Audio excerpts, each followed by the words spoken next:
خوش آمدید ڈرامہ اور چائے میں آج کا ایپیسوڈ جیسے رات کے بیچوں بیچ ایک ہسپتال کی خاموشی میں دل دھڑکنا یاد دلاتا رہا۔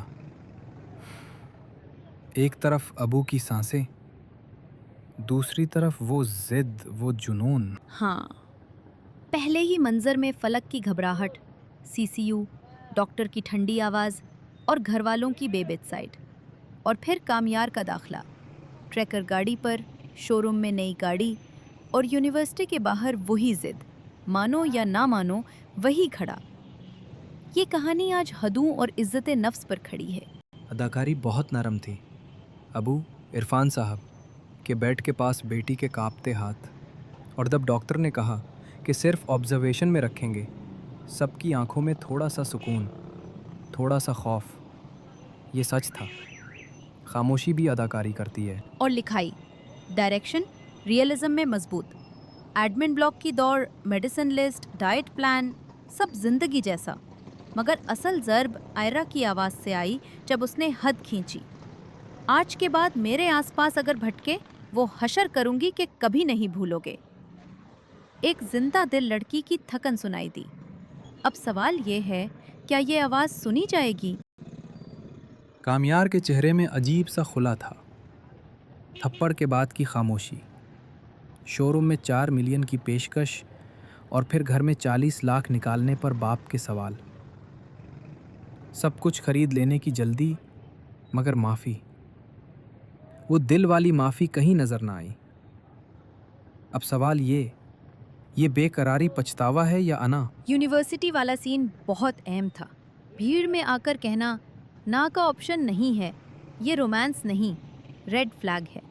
ڈائلاگ نے واضح کر دیا کہ کنٹرول کو محبت سمجھنے کی غلطی کتنی خوفناک ہو سکتی ہے۔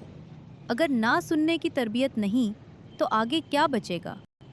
مجھے وہ لمحہ بھی لگا جب وہ خود سے لڑتا ہے، دوستوں کے پاس ٹوٹا ہوا، ماں کی کالوں سے خالی پڑا، اور باپ کے سامنے بکھر کر کہہ دینا، جو سوچ رہے ہیں سب کر رہا ہوں۔ کیا یہ مدد مانگنے کی انا بھر کوشش تھی، یا بس ایک اور چال؟ گھر کی فضا بھی دلچسپ رہی۔ عرفان صاحب کا غصے سے فیصلے تک سفر، پہلے کیس کی بات، پھر بیٹیوں کو وقار اور فاصلے کی تلقین، بہن کا سوشل میڈیا چیک، یہ سب عورتیں اور پیسہ۔ لکھائی نے دکھایا کہ فیملی کیسے پروٹیکشن اور پریگمیٹزم کے بیچ ڈولتی ہے۔ اب سوال یہ ہے، کیس ہوگا یا خاموشی؟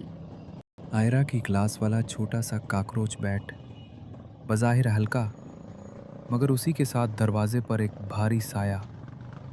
ڈائریکشن نے معمول کی زندگی اور اندر کے خوف کو ساتھ باندھ دیا۔ ایک پل ہم ہنسے، اگلے ہی پل دل سے مٹ گیا۔ اور وہ گرینڈ جیسچر، نئی گاڑی لا کر کہنا سب ٹھیک، یہ مرمت نہیں، مینیپولیشن لگتی ہے۔ سچ یہ ہے، حدود ٹوٹ جائیں تو تحفے دل نہیں جوڑتے۔ اب سوال، کیا آئرا کی نا اس بار سن لی جائے گی، یا کہانی اسے مزید آزمائے گی؟ مجھے کامیار کی ماں کی بے چینی بھی چھو گئی۔ فون پر پوچھنا کیا ہوا ہے اسے۔ کبھی کبھی ماں کی نظر وہ زخم دیکھ لیتی ہے جو بیٹا خود نہیں مانتا۔ شاید گھر کے اندر سے ہی کوئی سچ نکلنے والا ہے۔ کیا یہ راستہ اصلاح کی طرف کھلے گا؟ تھیمز بہت صاف ہیں، رضامندی، حفاظت اور خودداری۔ آئرا کی تعلیم، گھر کی ذمہ داریاں اور باہر کا دباؤ، سب ایک طرف۔ سوال یہ ہے، کیا وہ اپنی آواز قائم رکھ پائے گی، اور کیا اس کا گھر اس آواز کے ساتھ کھڑا ہوگا؟ ایک جملہ آج بھی گونج رہا ہے، تحفہ نہیں، تحفظ چاہیے۔ کبھی کبھی سب سے مشکل معافی وہ ہوتی ہے جو ہم خود سے مانگتے ہیں۔ میں ڈرا نہیں، میں ڈٹی رہی۔ اگلا قدم شاید فیصلہ کن ہو، قانون، خاندان، یا پھر ایک سخت نہ جو اب پتھر پر لکیر بن جائے۔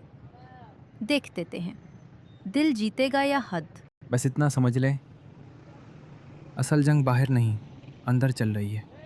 ہم یہیں ملیں گے، اسی چائے کی بھاپ میں، اسی کہانی کی رمجم میں۔ اپنا خیال رکھیے گا، اور یاد رکھیے، نہ بھی ایک مکمل جملہ ہے، اگلے ایپیسوڈ میں ملتے ہیں ڈرامہ اور چائے پر.